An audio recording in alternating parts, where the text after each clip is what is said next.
Hello, MJ Moto TV here, and I am back for another video. But before anything else, don't forget to subscribe on my YouTube channel and hit the bell button to get notified for new videos. Let's go!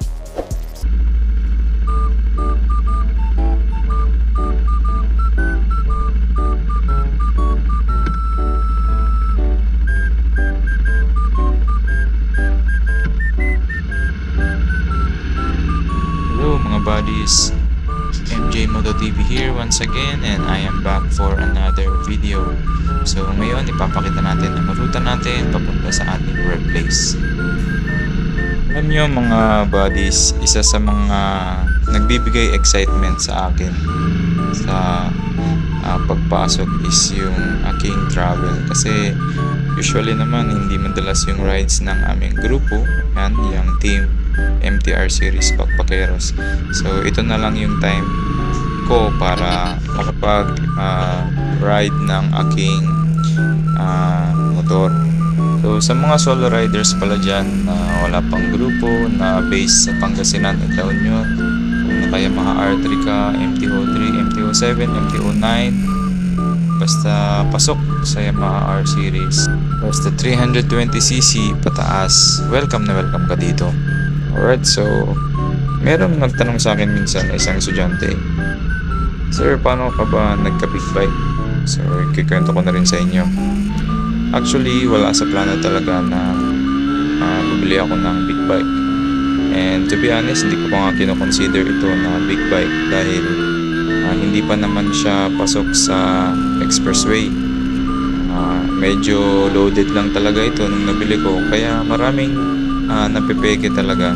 Minsan nga napagkakamalang itong 600cc, minsan 1000cc. Pero kung big bike enthusiast ka talaga, mahalata mo talaga na lower cc lang ito.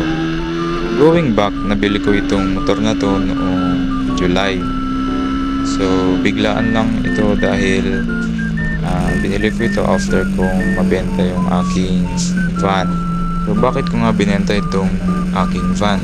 So it's just another car horror story. So katakot-takot kasing gastos yung dinanas ko sa sasakyan ko. Nagka-problema kasi ito after kong pumasok sa aking training. So kailangan kong gumastos ng 60,000 para sa surplus na injection pump.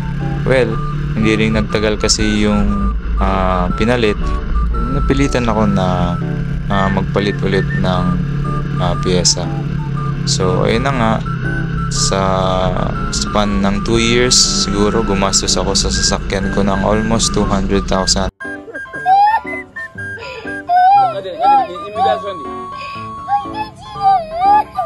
Huwag kayo iiyak. Pero ang ending, hindi pa rin talaga ito tumino.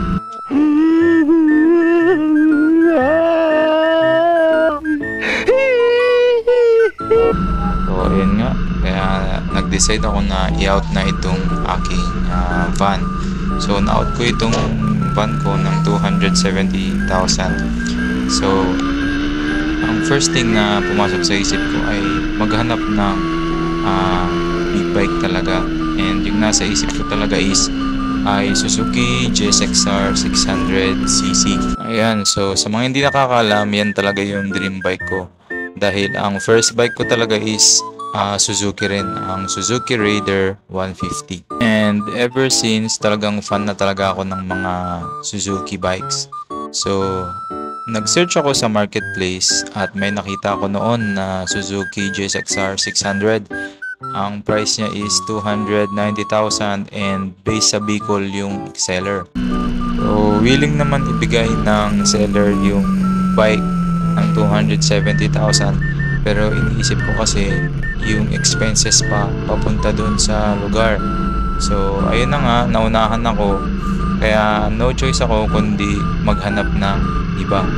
Ayun, so medyo panic mode ako nung mga time na yun kasi nga naunahan ako dun sa bike na gusto ko.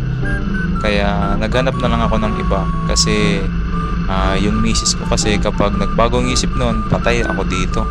Wala akong mabibili. Kapag sinabi niya huwag ka nang bumili, wala na akong magagawa.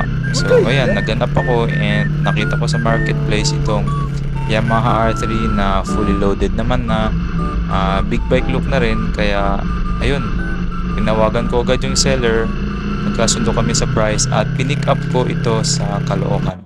Ito na nga yung nabili kong bike, ang Yamaha R3 na loaded. So bakit ko ba nasabi na loaded? Kasi yun kasi yung nakapost, loaded na siya. So ito yung mga in-upgrade nung previous owners niya. Kaya talagang sa price na 170,000, sulit na rin. Kahit maraming nagsasabi na medyo mahal na daw para sa version 1. Para sa akin, sulit naman siya kasi sa dami ba naman ng upgrades niya. Talagang hindi ka na rin papaya sa itsura niya. Oh my God! Wow! So ang Yamaha R3 ko pala ay naka-dual disc conversion na. So meaning, dalawa na yung disc brake niya na usually makikita sa mga big bikes. Naka 5.5 inch rims din pala siya sa likod para makater yung 180 series na gulong. Ang 180 series kasi na mga gulong ay usually makikita sa mga 600cc na mga big bike. Naka-tire hugger na rin pala itong ating motor para ma-achieve talaga niya yung big bike look. Isa pa sa nagpalaki talaga sa appearance ng ating motor ay yung kanyang tank enhancer na R1 inspired. So as per the previous owner, kung isa-sum up daw yung total na ginastos para magmukha talaga siyang big bike, almost 150,000 na rin daw ang nagastos nila. Of course, kasama na yung upgrades sa ECU, sa engine, yung R6 coils, R6 rectifiers, at iba pa. And based sa aking pagtatanong, ang original na builder nitong ating motor ay si Boss Earl ng Tarlac City. So siya talaga yung gumastos ng bonggang-bongga sa ating bike or yung kanyang bike noon na nabili naman natin noong July. O diba guys, sulit na talaga itong bike na to. So sa mga nagtatanong naman kung magkano ba ang aabutin ng dual disc conversion para sa mga Yamaha R3, based sa aking pagre-research din, ang dual front fork ay nagkakahalaga ng 35 to 40,000. Hindi pa kasama dyan ang calipers at yung dual disc na rim. So kapag gusto nyo mag-upgrade, siguro mag-prepare kayo ng mga 60 to 70,000. Included na dun yung 5.5 inch rim sa rear para ma-achieve nyo talaga yung big bike look na gusto nyo. Mula nga nang nabili ko itong motor na to, konti na lang din yung dinagdag ko.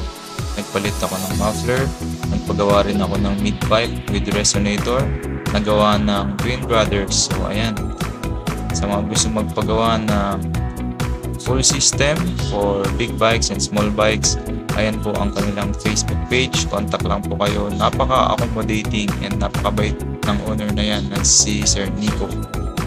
Is located po sa Bawang, La Union. Isa pa nga sa mga dinagdag ko sa ating bike ay nagpalit ako ng clip-on. So aftermarket clip-on siya na for Aprilia, pero fit naman siya sa ating motor kaya in-order ko na rin siya. Nagpalit na rin nga pala ako ng TST taillight, and of course, last but not the least, ang ating RCB rear set. Well, kung tatanungin niyo naman ako kung kumusta naman yung performance ng ating motor with that additional weight na nadagdag dahil nga dun sa ating dual disc na rim, 5.5 inch wide na rim sa likod, bigger tires, well, para sa akin, okay naman siya. And usapang top speed naman tayo, para sa akin, hindi ka na rin mabibitin dito dahil based on my experience, napatakbo ko na ito ng 194 kilometers per hour nung nag-ride kami sa Ilocos Norte. Sana ang may advice ko siguro sa inyo kapag nagpalit kayo ng 5.5 inch rims ay magpalit din kayo ng sprocket sa rear dahil yung stock ng R3 is 43 and magpalit kayo ng 45 para yung weight na nadagdag ay mahabol pa rin nung sprocket through the torque na nadagdag. So basically, yung acceleration nandun pa rin. So hindi mo rin ma-feel na naka 5.5 inch rim ka. Tumakbo nga ng 194 kilometers per hour, di ba? Alright. Sana all. And overall, hindi naman ako nagsisisi or wala naman akong regrets na binili ko tong bike na to dahil yun nga, pogi naman siya, tapos pogi pa ako. Wow naman! Wow! Wow! Wow! Parinig kita sa mukha eh! Grabe ka naman sa akin, Babalu. Parang wala naman tayong pinagsamaan yan. Babala rin naman ako nung bata ako.